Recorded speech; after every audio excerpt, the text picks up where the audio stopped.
অতিরান্ধস্য জ্ঞানাঞ্জন শলাকয়া চক্ষুরুন্মিলিतं येन তস্मै শ্রীগুরবে নমঃ নমঃ। অখণ্ডমণ্ডলাকারং ব্যপ্তং চরাচরং তৎপদং তস্মিং যেন তস্मै শ্রীগুরবে নমঃ নমঃ। गुरुर कृपा ही केवलम बल गुरुर कृपा ही केवलम। ओम वसुदेव सुतं देव कंस चानुर्मदनम देवकी परमानंद कृष्ण वंदे जगद्गुरु। त्वमेव माता च पिता त्वमेव बन्धु च सखा त्वमेव विद्या दविनं त्वमेव सर्वं मम देव देव। राधा कृष्ण प्रणय विकृति आह्लादिनी शक्ति अस्मा देहो गाता नबी वैभरा देह वेद जय राधे राधे बिंदे वनेश्वरी विश्ववानुसुतां देवी तं प्रणतस्मि हरि प्रिय महावदनाय कृष्ण प्रेम पदायते कृष्णाय कृष्ण चैतन्य नाम्ने गुरुतिशये नमः। हे कृष्ण करुणा सिंधु तुमी दीना बंधु जगत पथे गोपेश गोपिका कांत राधा कांत नमस्तुते। बिंदाय तुलसी देवै पियाय केशवस्तु कृष्ण भक्ति पद देवी सत्यवताय नमः। वंशाकल्पतरुभ्यस्तु कृपा सिंधु भयेव च पतितानां पावनेभ्यो वैष्णवेभ्यो नमः। जय रूप सनातन भट्टरघुना श्री जीव गोपाल भट्ट दास रघुनाथ। जय गोसाई मुई तार दास सबार पदरेन मरे पंचग्रास। तादेर चरण सेवा भक्त शनिवास जनमे जनमे এই অভিলাষ। মহাপ্রভুর গণেশ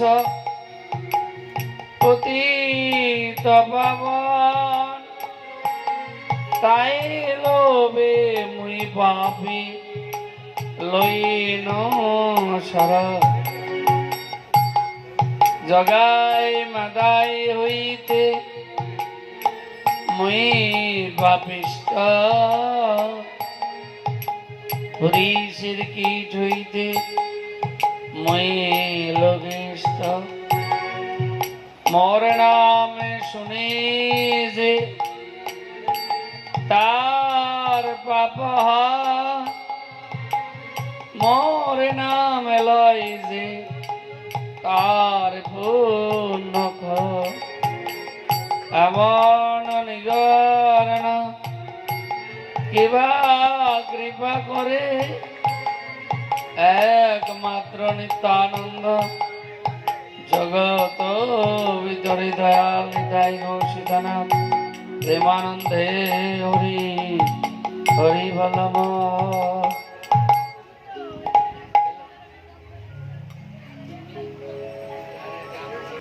শ্রীমদ ভাগবতের কৃপা এই ভাগবত আস্বাদন করবার সুযোগ পেয়েছি।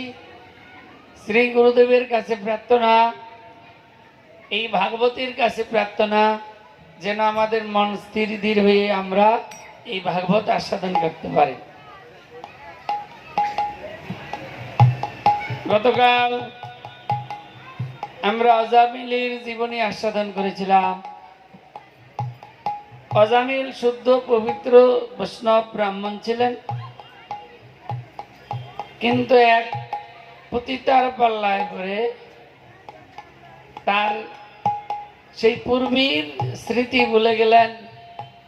তিনি যে নিষ্ঠার সহিত নারায়ণ শিলার সেবা করতেন, ভগবান নারায়ণের উপাসনায় মত্ত ছিলেন, তার নামে প্রেমে মত্ত ছিলেন, কিন্তু পতিতার সঙ্গ পেয়ে তিনি সবকিছু ভুলে গেলেন। পরবর্তীকালে সাধুর কৃপায় সাধু আশীর্বাদ করে গেলেন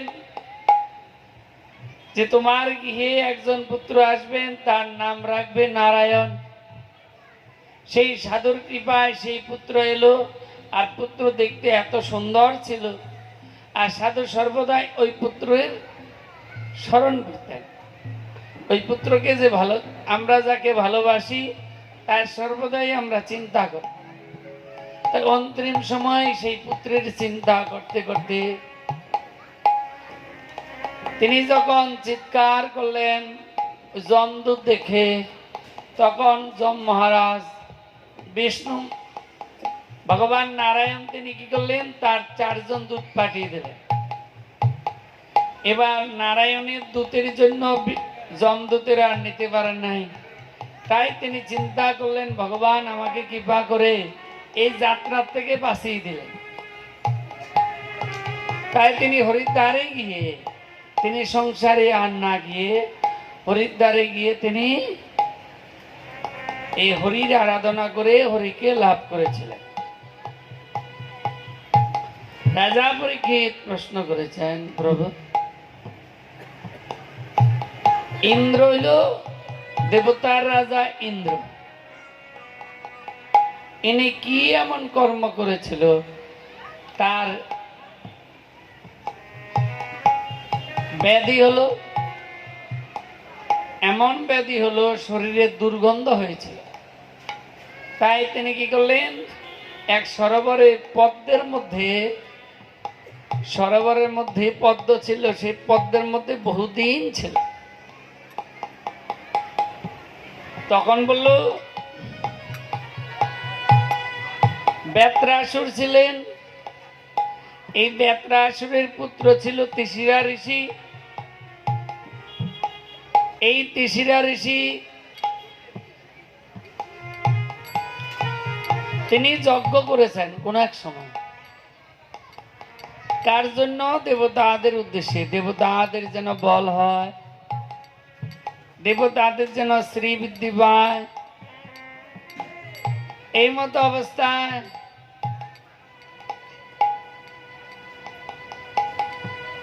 এখন একবার দেয় মাতৃকুলের জন্য, অসুরদের জন্য, আর 3 বার দেয় দেবতাদের উদ্দেশ্যে।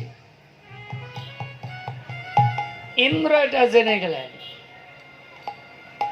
ইন্দ্র জেনে গিয়ে তিনি কি করলেন,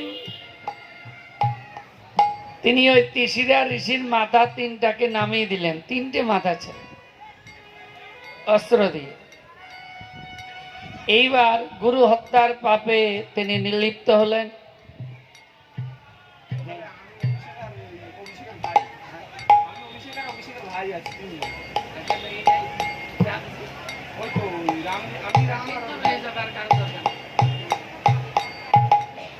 তাই তিশিরা ঋষি তিনি কি করলেন? তিশিরা ঋষির মাতৃকুল ছিল অসুর আর পিতৃকুল ছিল দেবতা। তো দেবতারা সবাই গিয়ে তিশিরা ঋষির কাছে প্রার্থনা করেছিলেন যে আপনি আমাদের উদ্দেশ্যে যজ্ঞ করুন, আমরা যেন সর্বদিকে সর্বকালের জন্য জয়ী হতে পারি। এই জন্য তিশিরা ঋষির কাছে গিয়ে প্রার্থনা করলেন। তিশিরা ঋষি সেই কথা মতো এই যজ্ঞ শুরু করলেন। তো যজ্ঞের মধ্যে যে মন্ত্র উচ্চারণ করছেন, যখন দেবতাদের উদ্দেশ্যে দিচ্ছেন তখন উচ্চেশ্বরে এই যজ্ঞের আহুতি দিচ্ছেন, আর যখন অসুরদের উদ্দেশ্যে দিচ্ছে একবার, তখন মন্ত্রটা আসতে বলছে। ইন্দ্র কি করলেন? তিনি মাসি হয়ে ওই ঋষির কানের কাছে গিয়ে শুনলেন, দেখছে সর্বনাশ হলো। এই অসুরদের উদ্দেশ্যে একবার দিচ্ছে,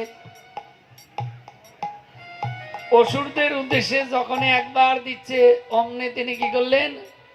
উপর থেকে বজ্রাঘাত করলো, ওই ঋষির গলা কেটে দিল, তিনটা মাথায় মাটিতে পড়ে গেল। তিশিরা ঋষির পিতা, বাবা হালকা আসতে, হালকা হালকা একটু। তিশিরা ঋষির পিতা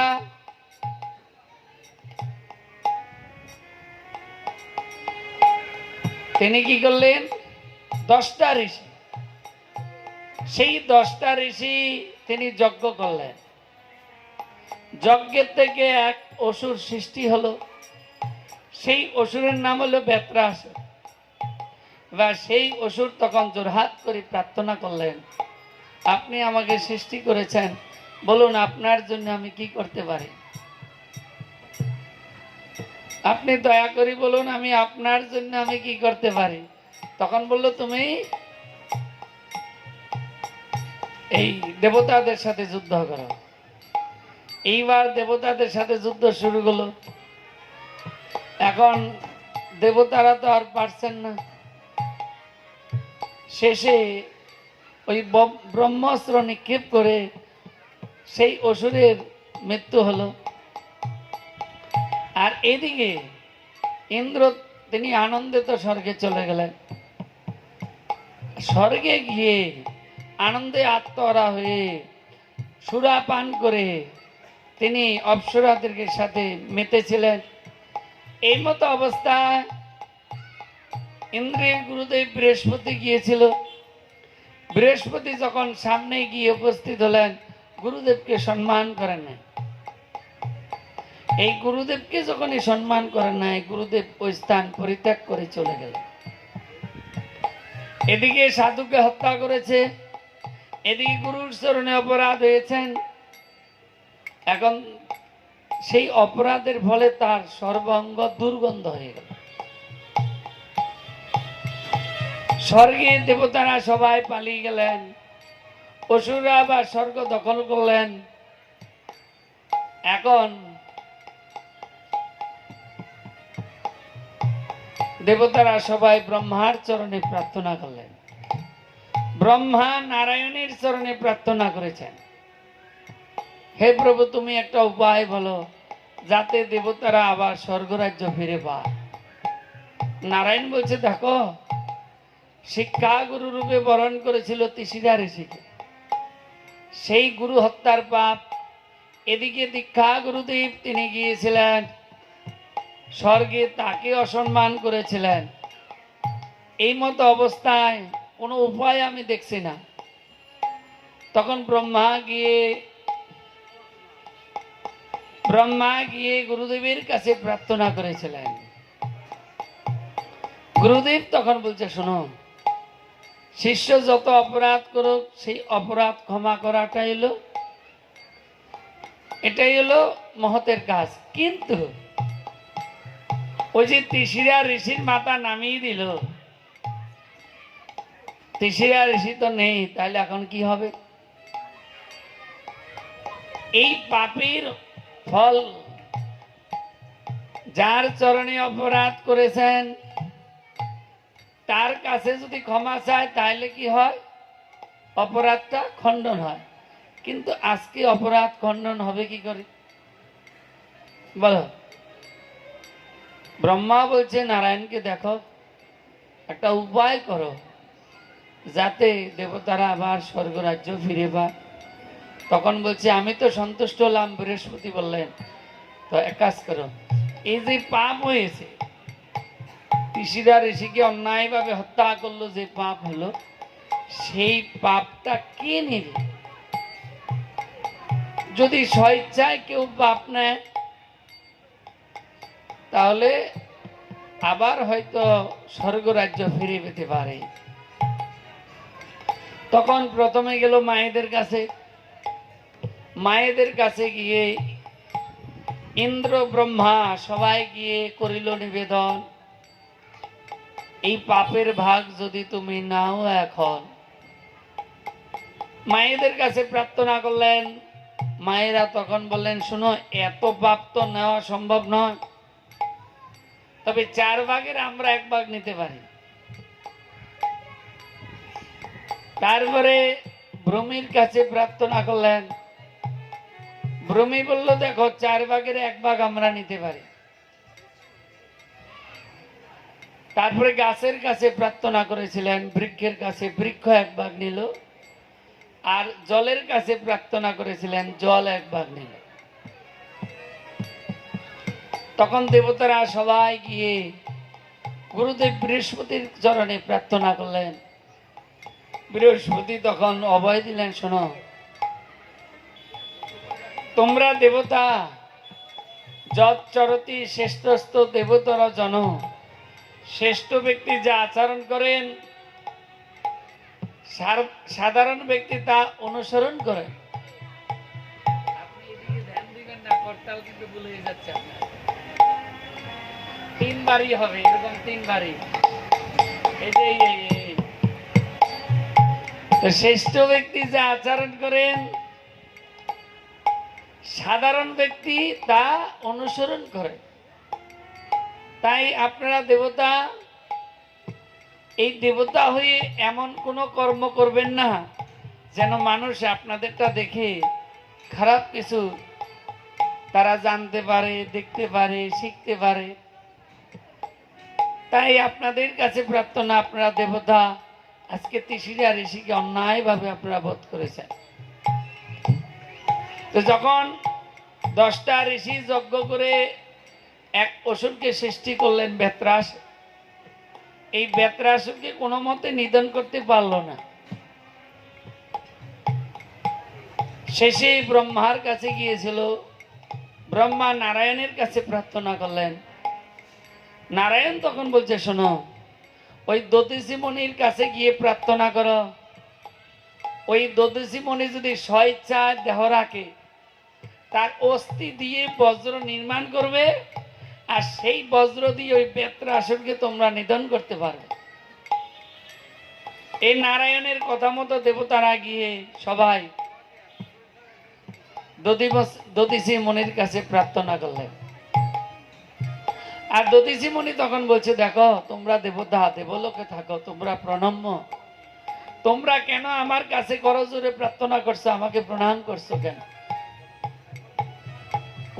কোনো কিছু যদি আমরা ভালো পেতে চাই তাহলে করজোরে প্রার্থনা করলে তাড়াতাড়ি সেটা পাওয়া যাবে। তাই আজকে সেই দধিসি মণির কাছে যখন প্রার্থনা করলেন, দধিসি মণি বললেন, দেখো, আমি সাধারণ একজন মানুষ, আর তোমরা দেবলোকে থাকো, তোমরা দেবতা, তাই তোমাদের কাছে প্রার্থনা, করজোর ছেড়ে দাও, এমনি মুখে কথা বলো। তো বললো, আপনি দয়া করে যদি জীবের কল্যাণের উদ্দেশ্যে আপনি দেহের থেকে প্রাণটা ছেড়ে দিন, তাহলে আপনার এই অস্থি দিয়ে আমরা বজ্র তৈরি করব, সেই বজ্র দিয়ে বেত্রাসুরকে আমরা নিধন করতে পারব। এটা নারায়ণ উপদেশ করলেন। নারায়ণের কথা শুনি দধিচি মুনি তিনি চিন্তা করলেন, আমার এই দেহ যদি মানুষের সেবায় লাগে তাহলে কি হবে? আমার জনম সার্থক হবে, মনুষ্য জনম সার্থক হবে। তাই দধিচি মুনি যোগবলের দ্বারা তিনি ভগবানের চিন্তা করতে করতে তিনি দেহ ছেড়ে দিলেন। সেই দেহের থেকে অস্থি নিয়ে বজ্র নির্মাণ করলেন, আর সেই বজ্র দিয়ে বেত্রাসুরকে নিধন করলেন। এদিকে দেবতারা ব্রহ্মা সমেত গিয়ে গুরুদেবের কাছে প্রার্থনা করেছিলেন, বৃহস্পতির কাছে। গুরুদেব তখন ক্ষমা করলেন। ইন্দ্রের ওই যে ব্যাধি হয়েছিল দুর্গন্ধ পচা, সেটা ইন্দ্র আজকে সেই ব্যাধি থেকে তিনি আজকে ভালো হলেন। রাজা পরীক্ষিত প্রশ্ন করেছেন, হে প্রভু, যারা হরির নাম করেন সর্বদা, যারা শ্রী হরির ভক্ত, তাদের মনের মধ্যে কি দুর্বাসনা থাকে? দুর্বাসনা বলতে সংসারে আমরা যা পাই, এই পৃথিবীতে আমরা যা দেখতে পাই, এটা এলো আমরা মনে করি এটা ভালো, এটা আনন্দদায়ক, কিন্তু না, এই পৃথিবীতে যা আছে সবকিছু আমাদেরকে দুঃখ দেয়। গীতায় লেখা আছে, যা কিছু মানুষ আশা করে, সেই আশা যদি কোনো রকম ব্যাঘাত ঘটে তাহলে কি হয়? ক্রোধ জন্মায়। আর ক্রোধ হতে মানুষের মাথা বিগড়ায় যায়, আর বিগড়ায় গেলে বুদ্ধি নাশ হয়, বুদ্ধি নাশ হলে বিনাশ ঘটে।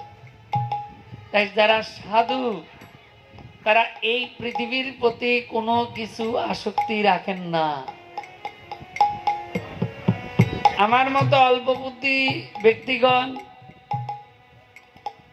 আমরা অল্পতে সব কিছুর প্রতি আমরা ভালোবাসি এবং আসক্তি রাখি, যার জন্য আমাদের পদে পদে বিপদ, পদে পদে সমস্যা, পদে পদে জ্বালা, পদে পদে দুঃখ।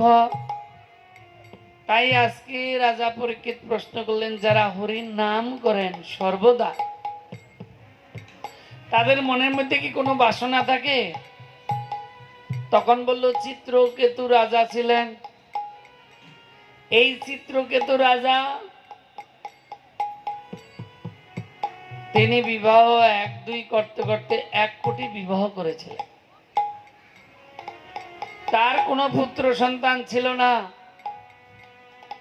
একদিন অঙ্গিরা ঋষি আর দেবর্ষি পাদ চিত্রকেতু রাজার রাজপ্রাসাদে উপস্থিত হলেন। তাদের এত সুন্দর সেবা দিয়েছে, তারা সেবায় সন্তুষ্ট হয়ে গেলেন। তখন প্রার্থনা করেছেন, সাধুর কাছে প্রার্থনা করছেন। রাজা করিল নিবেদন, মনের বাসনা আপনি করেন পূরণ। বহু পত্নী কিন্তু আমার নাই পুত্র ধন, কি উপায় আছে বলুন এখন। আমার বহু পত্নী, আমি 1 কোটি বিবাহ করেছি, কিন্তু আমার কোনো না পুত্র সন্তান নাই।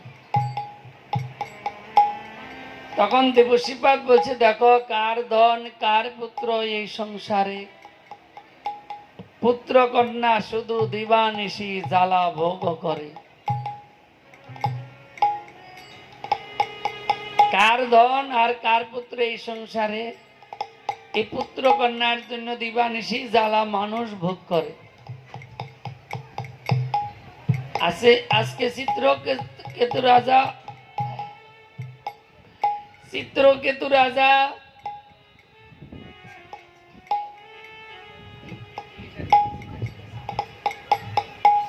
চিত্রকেতু রাজা তিনি আজকে প্রার্থনা করছেন, দেখুন, আমার কোনো কিছুর প্রতি আসক্তি নাই, কিন্তু প্রজারা এবং রানী মায়েরা তাদের একটাই প্রার্থনা, আমার কোনো পুত্র সন্তান নাই বলে তারা দুঃখে কাতর। তাই সবার জন্য চিন্তা করে, সবার উদ্দেশ্য চিন্তা করে, আজকে যদি আমার একটা পুত্র সন্তান হয় তাহলে মনে হয় আমি শ্রীহরির আরাধনা আরো সুন্দরভাবে আমি করতে পারবো, হরির আমি সেবা করতে পারবো। দেবশ্রীপাদ আরঙ্গিরা ঋষি তখন বললেন, শোনো, এই জগতে আনন্দ হইল একমাত্র হরির নাম। আর এই হরির নাম করতে করতে করতে করতে যার চিত্ত শুদ্ধ হয়েছে, তিনি প্রেমানন্দে তিনি ভগবানের ধামে চলে যাবেন। আর ভগবানের ধাম হলো নিত্য ধাম, সেখানে জরা নাই, ব্যাধি নাই, রোগ নাই, শোক নাই, তাপ নাই, জ্বালা নাই, সেখানে হলো আনন্দ। তাই আনন্দের দেশে যদি যাও, তাইলে যদি তুমি পুত্র চাও, তুমি ধনসেজ্য চাও, তাহলে কিন্তু আনন্দের ধামে তোমাকে বাধা দিয়ে দিবে, সেই ধামে প্রাপ্ত হওয়া অসম্ভব। এখন সাধু যত বুঝাচ্ছেন, কিন্তু চিত্রকেতু রাজা তিনি বুঝতেই চাইছেন না। তিনি চিন্তা করলেন, আমি পৃথিবীর রাজা, আমি সর্বদাই ভগবানের নাম করছি, কিন্তু এই প্রজারা বলছে, রানীমারা বারবার নিবেদন করছে, তার জন্য আমি প্রার্থনা, আর অন্য কিছু না। তাই আজকে দেবশ্রীপাদ আরঙ্গিরা ঋষি কি করলেন? যজ্ঞ করলেন। সেই যজ্ঞের থেকে পায়েস উঠলো, চড়ই। সেই পায়েস আজকে রাজার কাছে গিয়ে বললেন, শুনুন রাজা, এই পায়েসটা যাকে আপনার ভালো লাগবে তাকে দিবেন, কিন্তু তিনি স্নান করে প্রণাম করে গ্রহণ করবে।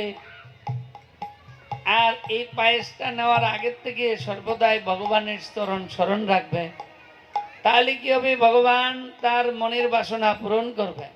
তবে একজন রানীকে দিতে হবে, যাকে ভালো লাগবে আপনি তাকে দিবেন। আপনি পুত্র চাইছেন একজন, বেশি চান। রাজা চিন্তা করলো, তাহলে ছোট রানীকে দেই। রাজা অনেক চিন্তা করে ওই ছোট রানীকে পায়েস দিলেন। ছোট রানী প্রণাম করে ভগবানের চরণ স্মরণ করে আজকে তিনি প্রসাদ গ্রহণ করলেন। কিছুদিন পর রাজার একজন পুত্র সন্তান এলো। এখন রাজা সকাল একবার যায়, বিকাল একবার যায়, দুপুরে একবার যায়। ওই যখন রাজপ্রাসাদে যায় আসে, তখনই যাওয়ার পথে ওই তার শিশু সন্তানকে দেখতে যায়।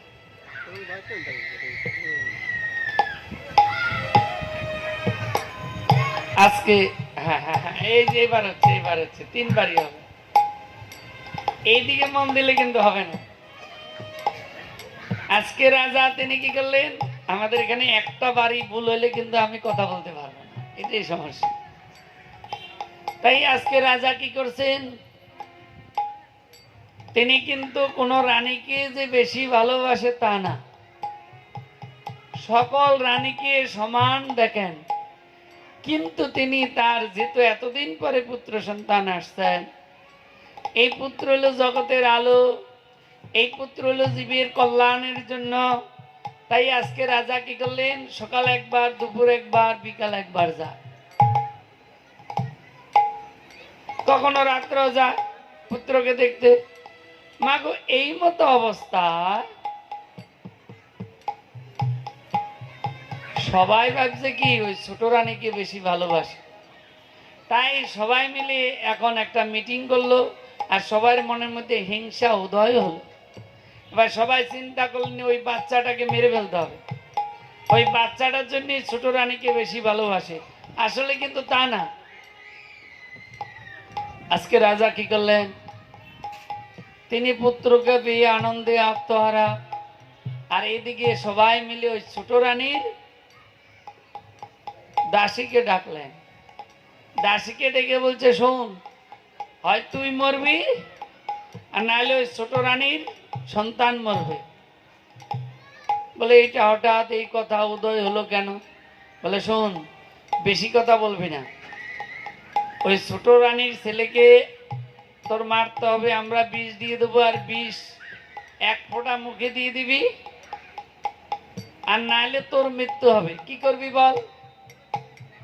দাসী চিন্তা করলো আমি কেন মরবো, তাই দাসী কি করলেন, ওই বিষ নিলেন। বিষ নিয়ে ছোট রানী পরদিন সকালবেলায় যখন স্নান করতে গিয়েছে,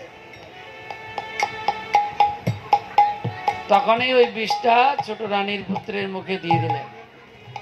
রানীমা যখন স্নান করিয়ে এসছেন, দেখলেন কি পুত্র চলে গেল উপরে। রানীমা তখন চিৎকার করলেন, মহারাজ আমার পুত্র নেই, পুত্র নেই। রাজা ছুটে এলেন। রাজার রানী দুইজন দুলায় গড়াগড়ি করছেন। অঙ্গিরা ঋষি দেবর্ষি পাত তারা এসেছেন, এসে বলছে কি ব্যাপার, এখানে তো ভিড় কেন, এত লোকজন কেন? তখন বললো এ রাজপুত্র আজকে মারা গেল। কোথায় মারা গেল? এই তো শুয়ে আছে। এখন রাজার কাছেই বললেন, মহারাজ আপনি পুত্রের জন্য পাগল ছিলেন, পুত্রের জন্য আপনার ব্যাকুল আকুল ছিল, পুত্রের জন্য যেই ব্যাকুলতা আকুলতা ছিল, সেটা যদি ভগবানের জন্য থাকতো তাহলে ভগবানকে আপনি লাভ করতে পারতেন। কিন্তু আপনি ভগবানের ভক্ত, এটা কিন্তু মিথ্যা না। আপনার মনের মধ্যে একটু পুত্রের বাসনা ছিল, আজকে পুত্র তো আপনার সামনে আছে, আপনি কান্না করছেন কেন? বলে না, পুত্র মারা গেল। কোথায় পুত্র মারা গেল? এই তো পুত্র আছে। বলে পুত্র চলে গেল। তখন দেবর্ষিপাদ গিয়ে মাথায় হাত দিলেন। এই দেবর্ষিপাদ যখন মাথায় হাত দিল, হে বৎস, উঠে বসলেন, জোড়হাত করলেন। মৃত পুত্র দেবর্ষিপাদের প্রতি করিল নিবেদন।